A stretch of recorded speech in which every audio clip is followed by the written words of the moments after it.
കോഴിക്കോട് താമരശ്ശേരിയിൽ വിദ്യാർത്ഥികൾ തമ്മിലുണ്ടായ സംഘർഷത്തിൽ 10ാം ക്ലാസ്സുകാരൻ മരിച്ച സംഭവത്തിൽ ആക്രമിച്ച വിദ്യാർത്ഥികളുടെ ഇൻസ്റ്റഗ്രാം ഗ്രൂപ്പ് ചാറ്റ് പുറത്തുവന്നു.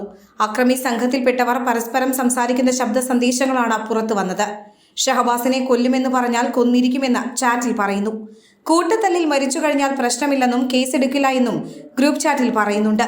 ഷഹബാസിനെ കൊല്ലുമെന്ന് പറഞ്ഞാൽ കൊന്നിരിക്കുമെന്നും ചാറ്റിൽ പറയുന്നു. ഷഹബാസിന്റെ കണ്ണൊന്നു പോയി എന്നും ചാറ്റിൽ വിദ്യാർത്ഥികൾ പരസ്പരം പറയുന്നുണ്ട്. ആസൂത്രണം ചെയ്ത് നടപ്പിലാക്കിയ മർദ്ദനമെന്ന ഷഹബാസിന്റെ പിതാവിന്റെ ആരോപണം ശരിവെക്കുന്നതാണ് പുറത്തുവന്ന ശബ്ദ സന്ദേശം. MJ ഹയർ സെക്കൻഡറി സ്കൂളിലെ വിദ്യാർത്ഥികൾ വാട്സാപ്പ് ഇൻസ്റ്റഗ്രാം ഗ്രൂപ്പുണ്ടാക്കി ഇതുവഴിയാണ് സംഘർഷം ആസൂത്രണം ചെയ്തിരുന്നത്. 5 വിദ്യാർത്ഥികളെയാണ് പോലീസ് ഇന്നലെ കസ്റ്റഡിയിലെടുത്തത്. കൂടുതൽ പേരെ സംഭവത്തിൽ കസ്റ്റഡിയിലെടുക്കും.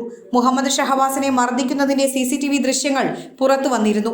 ഗുരുതരമായി പരിക്കേറ്റ മുഹമ്മദ് ഷഹബാസ് ഇന്നലെ രാത്രി 12:30 മരിച്ചത്. തലയ്ക്ക് ഗുരുതരമായി പരിക്കേറ്റ കോഴിക്കോട് മെഡിക്കൽ കോളേജ് ആശുപത്രിയിൽ ചികിത്സയിലായിരുന്നു മുഹമ്മദ് ഷഹബാസ്. തലച്ചോറിന് 70% ക്ഷതമേറ്റ കുട്ടി കോമയിലായിരുന്നു.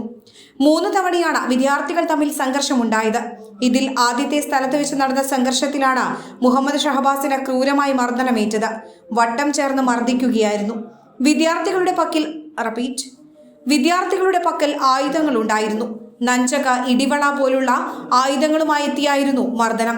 കസ്റ്റഡിയിലുള്ള 5 വിദ്യാർത്ഥികളിൽ 3 പേർ നേരത്തെ ചില കുറ്റകൃത്യങ്ങളിൽ ഏർപ്പെട്ടിരുന്നവരായിരുന്നുവെന്ന് പോലീസ് പറയുന്നു. ട്യൂഷൻ സെന്ററിലെ ഫെയർവെൽ പാർട്ടിക്കിടെയായിരുന്നു സംഘർഷമുണ്ടായത്.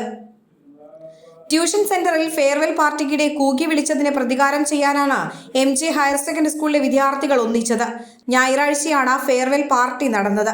പാർട്ടിയിൽ Elettil Vattoli MJ higher secondary സ്കൂളിൽ വിദ്യാർത്ഥികൾ കപ്പിൾ ഡാൻസ് കളിച്ചു. കളിക്കിടെ പാട്ട് നിന്നതിനെ തുടർന്ന് താമരശ്ശേരി ഹയർ സെക്കൻഡറി സ്കൂളിലെ വിദ്യാർത്ഥികൾ കൂവി വിളിച്ചു. ഇതിന് പ്രതികാരം ചെയ്യാനായിരുന്നു ക്രൂരമർദ്ദനമുണ്ടായത്.